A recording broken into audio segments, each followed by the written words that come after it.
Hey folks, man, this is Monk, and we are back with another episode of From the Canopy Film Show. I'm joined as always my co-host. We got Cornelius, aka Evil Corny. Hey, what's up? What's up? And today we got a guest here today. We got Eric of the Concentrated Podcast. Man, what's going on? What's good, my top-notch units? Chilling, man. We got you here for this special occasion. So today, spoiler alert, man, giving you got this off the top. If you haven't seen John Wick Chapter 4, go and see it now, because that's what this discussion is about. And we are spoiling the hell out of it. So I'm going to give you a warning on the screen and give you a few seconds to decide if you want to stay or if you want to leave, because I think it's interesting. It's going to be hard to talk about this in a regular review. We'll have that up, but for now, we're going to be talking about this film and taking a deep dive into, for me, this is probably the best film I've seen so far this year in 2023. And let's get to the details of this a little bit. So this film is directed by Chad Stahelski. And yeah. That's what it was. I don't know. It's Stahel. Yeah. It's a wild. It's one of those ski names. But the plot of this, with the price on his head ever increasing, legendary hitman John Wick takes his fight against the high table global as he seeks out the most powerful players in the underworld, from New York to Paris to Japan to Berlin. And let's get into this cast real quick. I just had it up. I got 35 windows open. Hold up. For cast. You got a lot of heavy hitters in this. Yeah. So, chapter 4 is interesting. Like Eric just said, we got a lot of heavy hitters in this.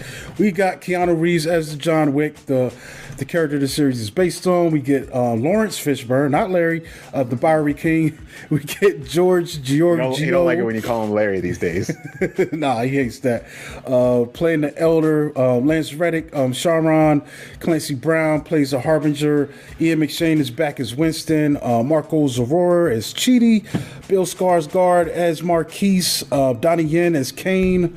Amy Kwan as Mia. I believe that's Kane's daughter in this. Hiroyuki Sanada, also great in this thing. Shimazu, Shamir Anderson, he plays Tracker in this. He popped up recently in a pretty cool film called Bruiser on Hulu, as well as the Stowaway film on Netflix. We also get Rina Sayayama, also awesome in this. She plays Akira, who is Shimazu's daughter in this. And I think those are going to be our mains. We got a bunch of other smaller parts as well in this film.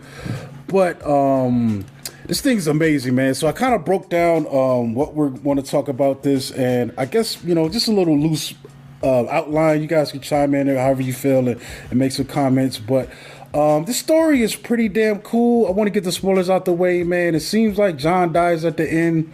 We also lose Charon in this thing, man. So that's kind of a bit crazy. But what stood out for me, though, is this cast. I mean, we've got our main guys we've seen throughout the series, but there's a lot of new characters in this, especially Donnie Yen's Kane, man, who I think chews up a lot of scenery in this film, man, in the goodest and the best way, man. Yeah, it's Donnie fucking Yen. The man is a legend. Like, even if most Americans would know him, if you've never seen him in anything before, you would know him from like Blade 2 or most recently Rogue One, where he plays Chirrut. But outside of that, you might know him from the Ip Man series, or if you're old school, you would know him from like Once Upon a Time in China, or any number of like Iron Monkey, any of those amazing Hong Kong action films. The man is a legend. So I'm glad that he's getting his day to shine in America, even if general America knows of him, but they don't know of like this. So he's amazing. Yeah, he's great. It's like even the fighting, that's one thing, but I think where he shines for me is those moment to moment, the dialogue scenes, the character ticks. Like he does. He reminds me of Denzel in a way where the acting is more than what he's saying with the dialogue. But if you look at his physical, there's just some really subtle, cool stuff. The performance, especially because the character that he's playing is blind. So between the way that he fights blind, like there's a lot of like Zatoichi references, but also like just cool new technical things, like the fight in the kitchen where he has like the doorbell thing, the doorbell cameras, or the ringing doorbells that are on sensors, things like that, and just just being overall the coolest person in the room at all times. That first third of this film, man, this takes place in Osaka, man. That was just a beautiful sequence. Also, Hiroyuki Sanada, Yeah. you know what I'm saying? He's an all-star. Yeah. Like man. You want to put some like he's like what Takashi Kitano was in the early 2000s, and you can find him still in things nowadays. But like, if you want to put some respect on your name, and you need like a Japanese character actor, you get Hiroyuki Sanada. Just great, man. I love that first third of the movie. Like I know this is John Wick's movie, man, but the side character action is kind of strong. Like it's an interesting setup because, I just to let the people know. I mean, you've seen this thing if you're watching this probably, but so it seems like John Wick is like, yo, fuck it, man. Like I'm taking it to the table now. You know what I'm saying? And he's like, it starts off with him tracking down the table boss, and guys like, yo, don't do this. And he's like, I don't care no more, man. And it seems like John Wick is just on the road to oblivion. Either he's going to stop them or they're going to stop him. And it's just cool seeing all these elements come into play. Because like I said, Donnie Yen and Sonata's characters are new. We haven't seen these guys in this series. Yeah. But the way it's written and all that, you feel like that history is there, man. It's just really... Everything is good in this thing, man. Like, a lot of it felt like they knew where they were going. They were going to pull a James Bond, No Time to Die, and like, again, spoilers, kill off the main character. Yeah. But let's introduce all these characters so that, we can continue and branch off into things. Like, you can bring back Halle Berry's character. You can continue with the Mr. Nobody character, who I think in the credits is listed as Tracker, but I think Mr. Nobody sounds cooler. Yeah. Same thing with Akira's character, who we see pop up in the post-credit scene. And same thing with Donnie Yen's character. Yeah. There's so many ways that you can go, and I know they have the spin-off series Ballerina, and I believe they also have the other series, The Continental, which is supposed to be both like in-world series that are kind of spin-offs. So there's so many ways you can go with the series, even without the John Wick character, if he truly is dead. What'd you think about Mr. Nobody, Cornelius? Oh, I loved every bit of this film. I loved him in it. He just showed up. I kind of thought that he was going to be doing a bit of like how Willem Dafoe played it out in the first film, to where he was going to be out there to help John, but he's pretty much waiting on that dollar amount to go waiting on that check. He was manipulating the stock market. Insider trading. That's kind of interesting. He was like, you know what? I'm going to help him so that they have to raise the price on him, and then I will eventually claim it. Yeah, and also I like when it was time for him to get busy, man. I guess we could get into some of that. Oh, I got a few more actors to discuss, but he was great, man, because that guy's gonna be something, man. Like with this acting stuff, because he's had, like I said, those previous films I mentioned are really worth checking out. He's gonna be one of those guys, I think, going into the future. And it was real nice surprise seeing him in here, because I don't think I saw the trailer before, so I don't think I know if they showed him at all before. But also I want to shout out Skarsgård. I don't think they showed him in the trailer at all. He was fairly I think it might have been one of those things where he doesn't have a line in the trailer, but you might see him as they flash to, because there's so many characters. Yeah. Also, I want to shout out Bill Skarsgård. He's doing a great Bond villain in this thing, man. He was fun. He was having fun in this movie. Like I mentioned, he dresses like a Tekken bad guy. Like he dresses like the bad guy, like a boss character in a fighting game, where he's like, and this is a little Easter egg. It's not even an Easter egg. It's a dork-ass thing that I noticed, because I wear ties from time to time. Every scene that he's wearing a tie, he has a different, fancier knot in his tie. Okay. So go back and watch it again, and you'll see. Like, I was watching, I was like, is that I forget the names, but I like looked up tie shit a while back, because fancier knots, and I was like, that's a very hard knot to tie, and it is a very much like, it's one of those things where like a piece of the character's wardrobe tells you a lot about the character himself. Yeah. So just the fact that on his day-to-day basis, where he's like watching people play, I guess, like swashbuckling polo. I don't know what the fuck game they were playing on the horses. I think they were just practicing the ladies, like just in case you got to take someone out on a horseback. He just probably something from the French Revolution. Fancy ass outfit with this fancy ass knot, so people know that I'm a fancy motherfucker. Just everything about like that character, just being in his living spaces was just amazing. Like he's pretty much in a throne room at one point, cutting cake, and Yeah. They got some bread, man. Whatever. Like I guess the table pays well. Just opulent for no reason. Like, why do you have all of these snacks? No one is eating but you. And you called in a blind man. You're not even going to offer him something to eat. You're sitting here cutting fancy pastries. I mean, you don't feed the help. What you do? That's what because if I was a billionaire and I didn't know what I wanted to eat, I would just be like, bring me everything, and then I would eventually pick one thing and be like, all right, well, I guess throw out the rest. I'll just be some Jesus in a house coat. That's all I would be pulling in a room like that. It's like the table is paying really well, man. Yeah. That tells you a lot, like a lot that you need to know. The fact that he's fancy wherever he goes. He's not one of those dudes. I do want to point out too some of the other characters too, because like I feel like, man, this thing has a real beat 'em up video game structure, man. There's just big sequences of minions, and then there's like these bosses. And one of them that stood out to me, who was the guy in I guess the European guy, man, when he had to go get the family to take him back in. The big guy, man. That was so great.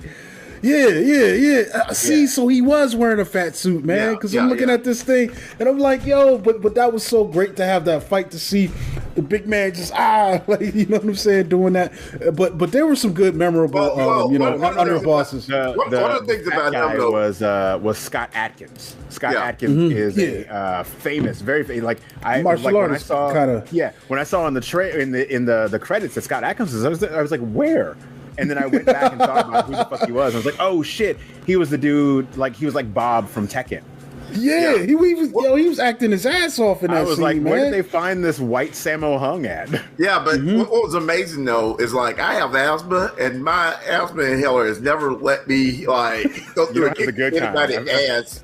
You know, because his asthma inhaler was just crack. Yeah, he was getting a hit of that shit. It was popping.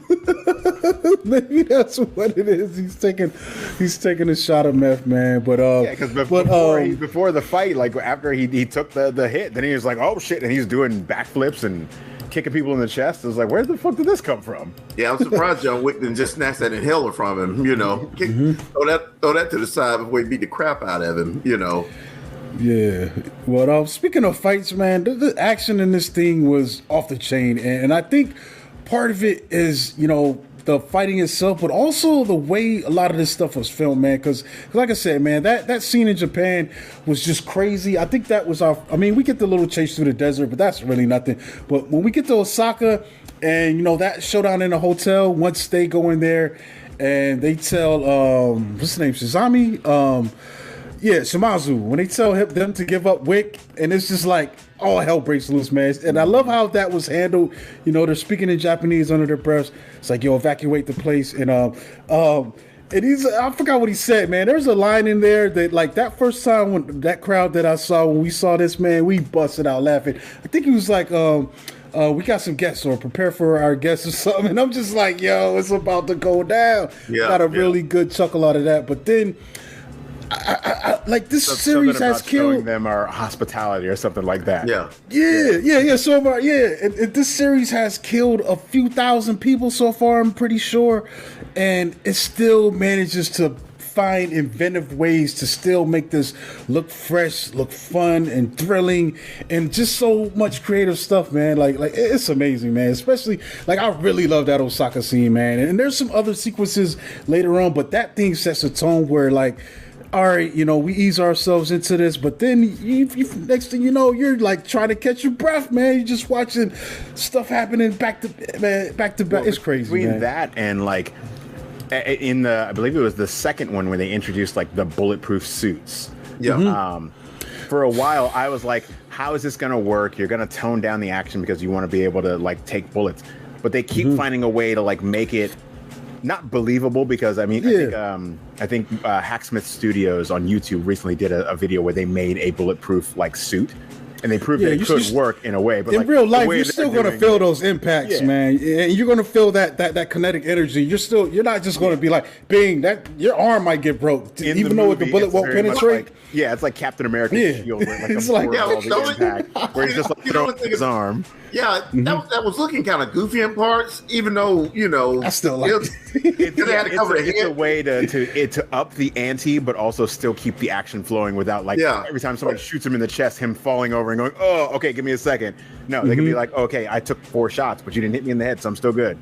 Yeah, I just imagine somebody having a cape at some point to deflect those bullets, because I mean, in a way, my man, pulling it up, Well, they found a way to amp that up without making it seem too goofy, but at the same time, in the third one, they introduced the bodyguards with like the full body covering, where they were like the only weak point they had was like under the chin or under the neck. So like that very much felt like a fighting game or like a beat 'em up game where you got to like hit the weak point. And they kept getting more and more inventive with it. When they first start the fight in Osaka, I guess they understand that they're all wearing bulletproof suits. So the first guy gets shot in the neck with an arrow. And I was like, or if you're up close, if you get close enough, you can stab him or get the throat or find those spots. Yeah, because I love that one where Akira hits a bow and arrow and catches that guy in his leg, and he gets stuck on the wall, and then John Wick shoots him, and he just falls down, but his leg is still up. Like, that was crazy. That I was in blew up at that. Yeah, point. we were man. And he just threw. It's like a pivot, like right on the point where the arrow stuck. That was great, man. But also, like I said, man, the thing that really stands out to me is just the high level that everything was done. Like those action sequences, but then the way it's really acted, I think that makes everything, it increases the stakes and just makes everything more meaningful, because that Osaka scene, then we get the scene where Shimazu is taken out, by Kane, and it's just like, whoa. And also, man, come on, how dope was that to see Kane spring into action, man? My man sitting there eating his soup. Oh my God, yeah, man, this is crazy. Like I was wondering how cool they were gonna make him, and then he was like, oh well, why don't we make him eat something and just be cool as fuck? And I was like, yep, all right, it works. Yeah, and there's like my man sitting there, they're pinned down with the arrows. He's like, bro, it's time for you to earn your keep. He's like, do your job. Earn your pay. And he's like, damn it, all right. And I was just like, yo, how's he gonna fight, man? And that was just so dope, man, seeing that breakdown. But like I said, the way they're filming that stuff, because another sequence that I really love is that, what's that circle thing in Paris called? I know there's a name for that. But the Arc de Triomphe. Yeah, the Arc de Triomphe. That one. Oh my God. And I know there's a lot of CG going on in the water. I don't even know how they got permission to film that. That alone was crazy, man. But maybe when you're big like John Wick, you can get some permissions. But that sequence where he's taking these guys out, but then it's also like the stage itself is a deadly thing that's going on. It's like the death stage. It's like the pits in Mortal Kombat, like environmental hazards, man. And that was just so cool seeing him using those cars and the people getting thrown around, and like, oh my God.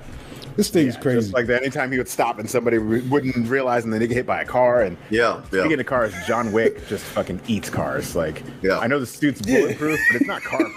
It's not this man jumps out of windows and So that was amazing to me, man. I love John Wick's fighting style. Like he's almost too old for this shit. But he knows enough to stay alive, and you see it, man. Like this whole film, like especially when I saw it the second time, I'm just noticing the fatigue on his body, and there's moments where he's just like, God damn it, one more guy. And maybe he throws a clip, whereas back in the day he would have probably ran up and drop kicked that guy. That's what I was saying. But overall, the whole series, you kind of saw him where he starts off good and then he slowly gets tired. I love the tired phase, man. It's not like any other action film to where somebody's just going through and kicking ass. I think Atomic Blonde did this too. When some of her fight scenes, Charlie. Well, same director. I believe, same director as John Wick 2 through 4. Oh, okay. Yeah, but it just shows like.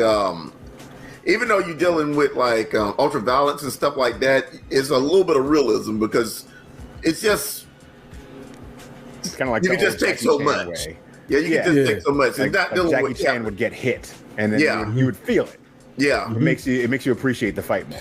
yeah. It's not like you're dealing with Captain America or damn Superman. You know, Like, Yeah, where you could just- Captain America would give you the I can do this all day. Yeah, Like, yeah. John Wick's like, God damn, all right, give me a minute. Yeah, You just kicked me down like 4 flights of stairs, and I fought like 15 people before I got here. Yeah. Can we take a tight 5? Yeah, and I think as he gets more tired, he gets more creative because he can't rely on speed, he can't rely on strength. He just had to outwit them, and then that's when certain things just start. You're like, whoa. Also, I want to point out, man, that dog in that scene in the circle, man, it's because this thing, like.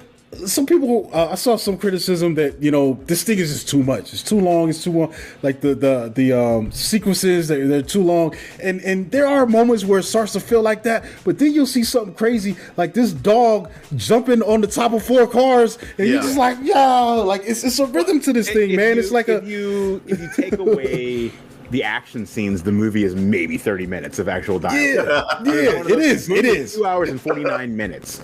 But of that time, like, maybe half an hour of actual dialogue and story. The rest is like, it's like point A to point B. There's a mission you got to do. Like, oh, well, I need this thing. It's like, it literally is very much like the Hitman games. Like when he goes to Germany to meet with the family, and they're like, all right, well, I want you to do this. So it's like, all right, cool. You got to take a side mission before you can get back on the main. Track. Yeah. That's what that the poker game. That was like a side mission, man, and that was really cool how that played out because everyone keeps popping up, man. Kane is there, man. I'm telling you, man. Kane, nobody pops up. I really want Donnie Yen to get the supporting actor nods for this film, man. Like he deserves it because man, I feel like it was his movie to be honest. Yeah, I feel like if it weren't for the fact the movie is called John Wick, he should get top billing with Keanu Reeves. Yeah, but like you said, what came out of that poker game is that whole set to where it was multi-levels and a bit of a waterfall kind of foul, and you really don't know what the hell's going on in that. But everything about that was like just beautiful. All of that shit was just beautiful to watch, but like something straight out of a fucking video game. Exactly, because that and like all of the henchmen all had tomahawks for some reason. Yeah. It looked like the club Blade was in that first movie, but like I kept expecting blood to start dripping now, but that was just so cool, man. That's another example of another really dope sequence. It's almost like video game levels, and each level has its own personality and its own ticks, and that's beautiful to watch, man. And the one with the shotgun where they do that overhead one shot with the dragon breath shotgun. We'll get to that. I lost shit in the theater for that one. I was like, that is wild.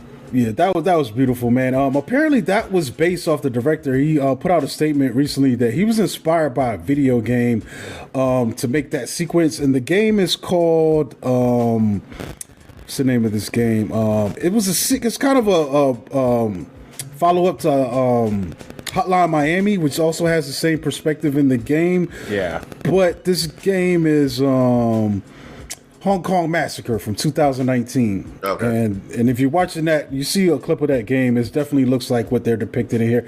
But they said it took them 3 days to film that, and just that sequence alone, and it's beautiful, man. It's almost one of those single shots. I also want to point that out too.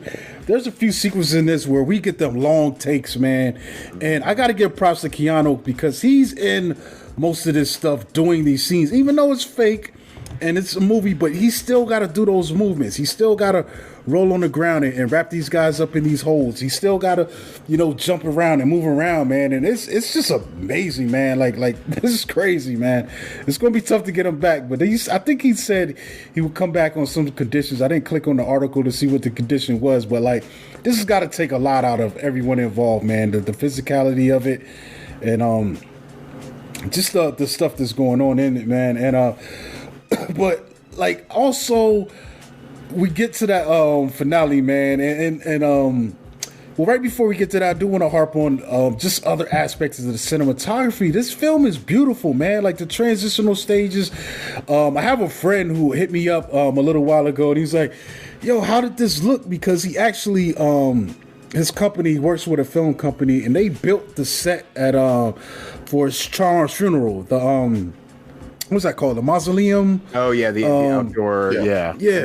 So he actually you know, put those together. I was like, man, it looked great, bro. And also, I might have to talk to you on the show. Yeah, man. So that let's talk about that too, man, because that hit me, man. Seeing Lance Reddick on the screen and Reddick, and it was early in the movie too, and then to see what happens to him in the movie, that was kind of like. Yeah, I was a little like, damn. After, because and I don't know. Depending on the theater you go to, they have different like dedications for the movie. Like I went to an AMC and they just had like a quick title card, like the dedicated to Lance Reddick. But like at the Alamo, they show like a whole ass like video with some of like his greatest roles and things like that. So it's very sad, and then to find out what happens to his character also. So that it's like the double whammy. It's like we get the the announcement that he passed away, and then to see him die in the film too, it's like damn it, and then I'm like, who's gonna replace him, man? But who knows, man? Going forward, but there's a lot of possibilities. Where this could go, but also let's get to this finale, man, which I thought was also really well done. I did like that not to cut you off, but like speaking about like the Continental hotels, they all have like their own version of that character. Like in the second one, I forget which one he goes to, but they have like the sommelier played by Peter Serafinowicz from The Phantom Menace, and where he like helps him pick out guns. And Shaun of the Dead. But in this one, who's the guy when he goes to the Japanese hotel? I guess in this situation it would be Akira, who is that character. She's the one running the day-to-day stuff. So I would like to see if they expand more and talk more about the Holly Berry didn't have one, no, because she wasn't technically at a I think she was out of the game, but she's kind of semi-retired, Okay, for some reason I thought that she had a hotel, or no? Remember where were they at? Monaco or something like that? But yeah, man, it's like getting back around to that finale, that is the aspect, speaking of what you just mentioned, the world building here, man. Like this is just nuts. The only thing that I did have one of those moments where but at the same time we're already suspending our disbelief for that. But when the Paris stuff goes down and you see all these guys, and I'm like, what are you guys doing for work? Because you got there's 300 killers, and I'm wondering what the local homicide numbers look like. Are we doing a lot of stuff that making it look accidental, so it's not written down as a homicide? Or maybe they get a job maybe once a year. You have to go out there and kill somebody. You get a job, but you're working your day job at the auto shop, but at the same time you got Dragon's Breath shotguns. Moonlighting as hitmen. When you get into that though, Corey, just them having a DJ, from the Eiffel Tower, with that dedication or that nod to the Warriors. How she was, pretty much telling them where he was and all that. That I love every moment of that. That was cool to have it. You know what, man? You could probably do a mini series based on that office at the Dispatch, man. Because I'm just like, this is so crazy. And I'll see these women. They look cool. Like, what do they do after they leave here? What is? You know what I'm saying? It's wild, man. I know there's a dress code, but do you have to have? Do you have to have tattoos? Yeah, you pretty much like suicide chicks, right? Yeah. Do you got to dress like one of the bad girls from the 50s that your mom tells you not to date? You know what I'm saying? Because they got it's nuts, man. But I definitely love, like I said, the world building that they've achieved here. And like I said, man, overall, this thing, man, it's like the care that was put into this thing, man, it's ridiculous. Every aspect of this thing I felt like is on point. The acting, the cinematography, the direction, and the story ain't even that great, but all the other stuff is so good. It makes this thing seem, greater than it actually is, man. And I wonder. This is $100 million film, at least they say. It feels like they spent 150, 180 on this thing, man. That's how good it looks. There's shots in this film where I'm looking at, and I've seen a lot of the stuff that got nominated for cinematography last year, and I'm like, man, I don't think anything looks as good as this film that I've seen in a long time. Like, that's the this thing is problem. amazing. Things like John Wick won't get nominated. Like you may get one nomination for like a technical thing, like editing or sound design or something. But like, yeah, it's unfortunate because there's a lot of work that goes into planning, especially with action sequences this long. Like, I haven't seen movies with action sequences like this length since like The Raid 2. Yeah. Like, the end of The Raid 2 is like legit a half hour of nonstop action. And it gets crazier and crazier every room he walks into. I feel like if you chopped up that Osaka sequence, that sequence alone in this film would be as much action as you would get in a regular action film. Like that's how long these sequences were, man. It's crazy. That's about as much action as I remember being in the Wolverine. You know, the second Wolverine film. Yeah.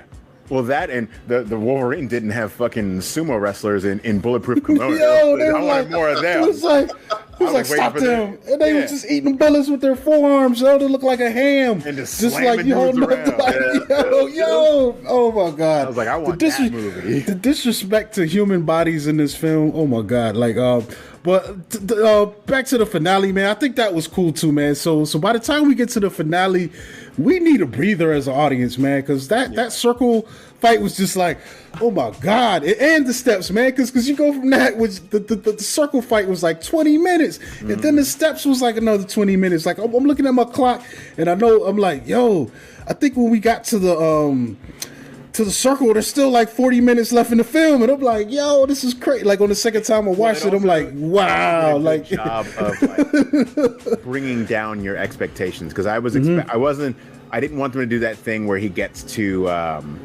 Skarsgård's character and all of a sudden he knows kung fu and he's like a badass. No, he's a bureaucrat. He's a whiny little bitch. So like, A, he's getting Kane to do the dirty work for him, and B, like, when it comes down to the very end, he doesn't know how to fight. He barely knows how to shoot a gun. So it makes more sense how he goes out. Yeah, because I fully expected him and Wick to be the ones dueling, you know, but you know, with the rules, it's like, all right, we can put your guy up, you know, and that was kind of so crazy to me, man. That's another testament to the brilliance of this writing, I think, because you know, you get the sense that Kane is. He's not mad at Wick. He's not mad at anybody. All he wants is for his daughter to be okay. Like he did, you know what I'm saying? He basically did a deal like John Wick to get out. But he had to sacrifice more. Whereas John Wick had to do an impossible job, he had to sacrifice his eyes. Yeah, and also John Wick doesn't have anyone left that they could hold over him. You know, not even a dog. Well, actually, they might could get to his dog, but that's Lawrence Fishburne's dog now, which is good. The whole movie, I was like, "Where's his dog?" And then he popped up with Lawrence Fishburne, and I was like, "All right, cool.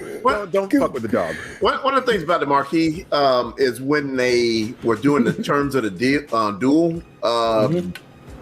He missed on fencing, and that's what I guess that might have been his strong suit. Yeah, and I kind of wonder how that would have went. I did like that that they threw it in as like an equalizer. Yeah. So like the card flip game where you're like, oh, okay, well, I want to use I like that knives, and if the other person has a higher number, oh, okay, well, it's what they chose. They want guns. So I thought that was a really cool I love that because Wick was like. He was like, he's like when, and he was like, right now. He's like, nah.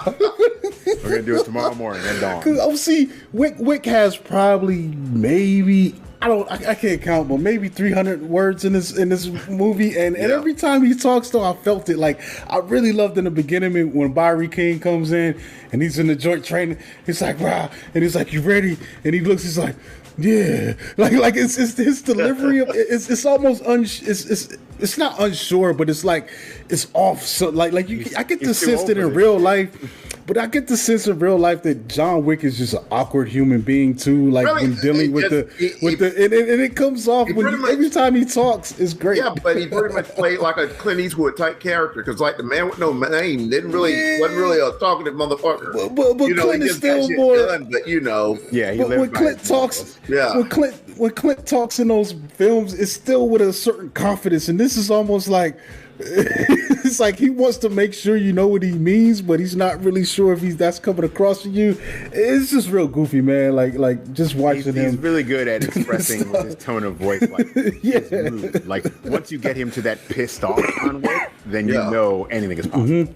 But any other time, it's kind of sarcastic and laid back and low. But, yeah, but I also like how that duel went out, man. Like we get the 30 paces, boom, they both wing each other, they graze each other, and then the second hit is more critical wounds. He hits Kane. I don't know if Kane got hit in that second time. I don't think he did he? Because I know Wick gets a gut shot. Yeah. Oh, okay. Yeah. And then Wick gets the gut shot, and then like it's over, man. But then my man gets cocky. He's like, "Yo, let me finish him off." And you realize that I love this twist, man. I didn't see this shit come. I wasn't paying attention, And then you see the first time at least, and then and he goes to finish Wick off. The first time when he was like, "Yeah, he didn't shoot." Yeah. But then my man Winston was like, "You idiot, you arrogant asshole. He didn't fire the second shot just to rub it in." Because I think Winston could have just let it play out. And also, I feel like that might have gave my man some warning. But he knew this guy was so off guard. He was trash. Yeah. And my man Wick is like, boop, boop, to the head. It is, oh my God, that was so great, man. And even, it was funny too. I love my man Mr. Nobody's reaction when he's sitting on the bench. Because he's sitting there looking at this shit like, yeah, bringing a warm ass beer out of his bag. That's one of the things I like about Mr. Nobody is it's like after Wick saved him and his dog in a way, he had his respect and he wasn't gonna go after him at all. Yeah. I like that little change of heart, that he had. Yeah, because nobody, you could tell, was like he's in it for himself at the start of this, but then he comes around to like, hey, you're all right with me. Yeah, he was playing the system until like Wick. He did what any decent human being would do and save the dog. Yeah, so he was like, all right, you saved my dog, so I guess we're squaresies. Yeah, not knowing that Wick is also a dog guy, so I think that kind of factors in. The last, this whole from the stairs all the way up to the end of the duel, it gave me last episode of Cowboy Bebop vibes. Oh yeah, I knew exactly how the movie was like, especially when he's coming back down the stairs at the very end. I was like, oh okay, yeah, we're going full Spike Spiegel here. Yeah. Even though I kind of thought he might have was going to just fall down the stairs and Yeah. That fall was hilarious though. The first, like when it was just like, yo, and he just kept going. It was like, oh shit, he's going all the way down. That was cruel, man. That was cruel. Yeah. Yeah, because even the DJ says it. She's like, "Who's gonna make it to the top of these? It's like 205 stairs or something like that." God damn, that's a lot of stairs. Yeah, but that's also a lot of info, man. Did they tell her that dang, we gonna be over here? So that's so wild, man. But it's fun, man. It adds that questy, like you said, that ode to warriors. I'm just wondering if she was able to see all that from the Eiffel Tower, because that's where her booth was. I don't know. I don't think so. Maybe they've got eyes on the ground. That's one of the highest points in there. Call-ins. Yeah, I think they've got eyes on the ground. Someone is observing the fight on the wings, trying not to get shot. like, yeah, all right, I don't want to get too close, and I don't want them to think I'm one of these guys, and I catch a stray. All of those networks have like snitches out on the street, like calling in, like, oh, I seen John Wick running by the one last character I do want to point out, man. I love Fishburne's Bowery King, man. He's just that bellowing laugh and just that like, hey, like, I'm the greatest that ever did it. Like, it's just that whole hype. Like, he was almost like Wick's hype man. Especially, I love that scene where they hop in that fancy ass wooden boat, like that $50,000 fucking speedboat. The nice wood grain waxed up, and he's driving them off to go to the steps, man. And that just was so cool to me. And it was just like, all right, man. Good luck. They dap up. It's one of those things that every time he pops on screen, it reminds me that like These guys were in the Matrix 20 years ago together. Yeah, I always forget it because they seem like completely tonally different characters, especially Lawrence Fishburne in this. Yeah. Imagine if Morpheus was more like Bowery King. That would have been a weird, totally different movie. Bowery King seems more like Lawrence Fishburne on Blackish. Yeah, he does, man. He does, man. But yeah, man, that's all I got, man, for real. I guess we could wrap this up with, you guys got any predictions of where this thing is going to go, or any thoughts of where you might want it to go after this?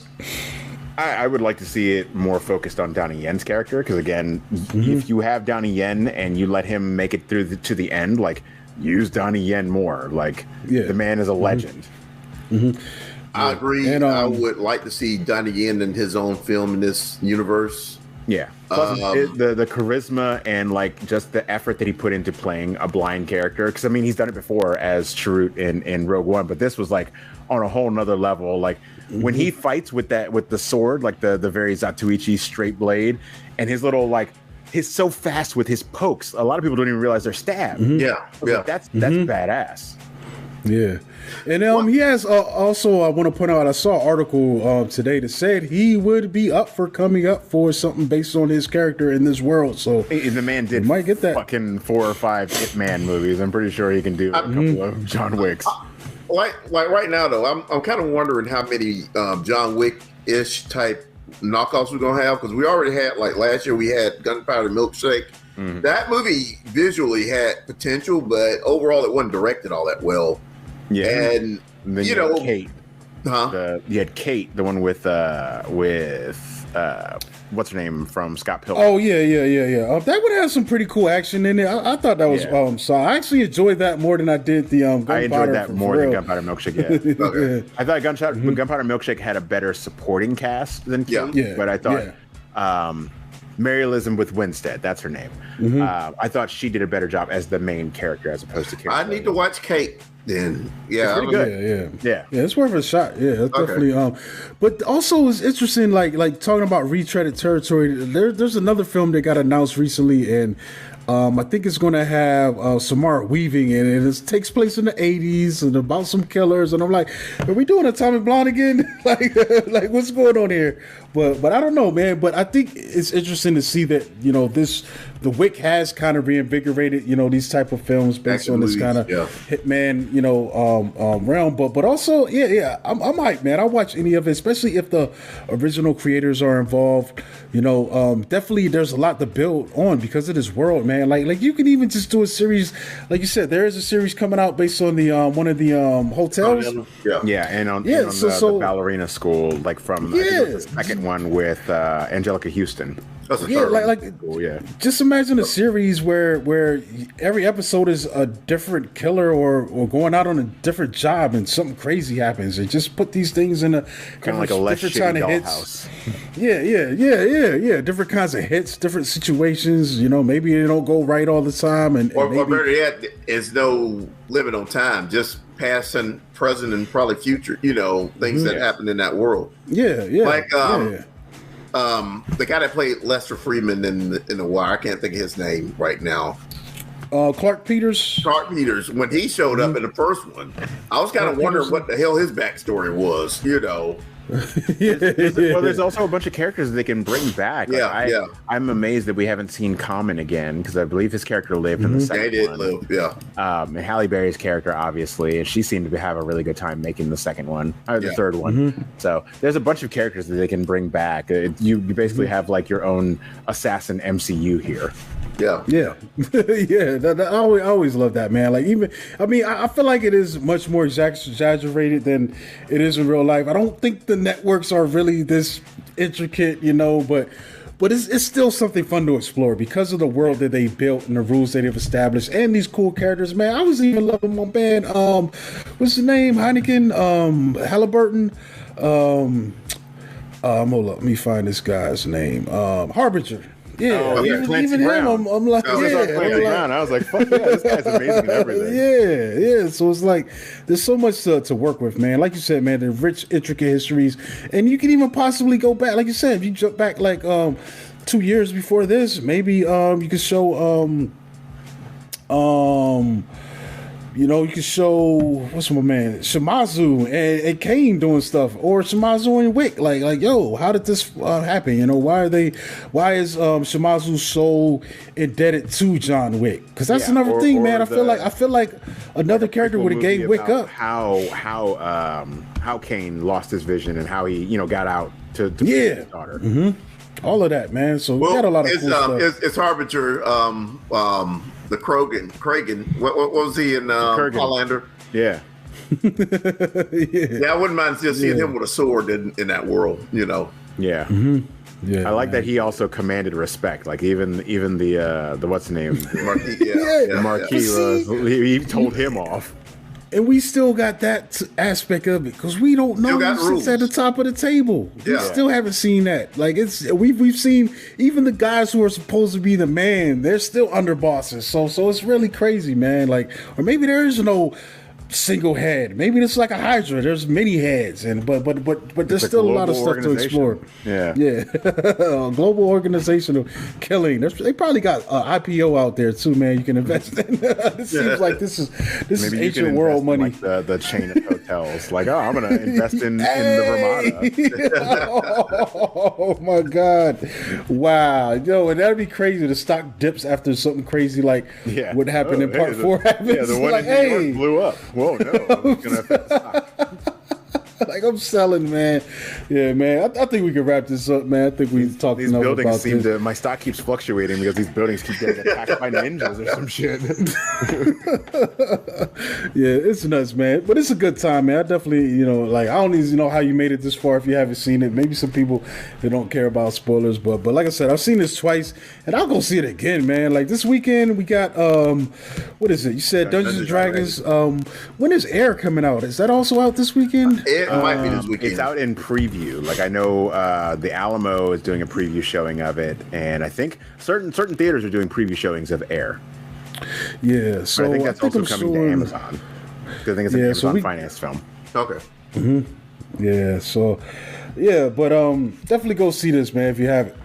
And if you have, see it again. Like it's that good, man. It's that. If you were waiting to get in on the John Wick series, this is the like. Obviously, you've listened to all of this, so like you know how what happens to John Wick. But maybe go back and watch all three, and then watch the fourth again. Mm-hmm. Yeah, man, definitely. So this has been from the Canopy Film Show. You catch us at FTC Net on Instagram and at FromTheCanopy on Twitter. And this is Monk. You can catch me at Monkey Blood on Twitter and Instagram. Go ahead, Eric. I am, as Corey said, we're not from the Canopy podcast. We are a Concentrated podcast. You can catch us on Instagram at Concentrated Pod. New episodes drop when they drop. Right now, we're working on some stuff. A lot of behind the scenes stuff going on, so we're behind a couple episodes, but we're coming back with some new stuff. Like I think we're actually going to be talking about John Wick this week as well.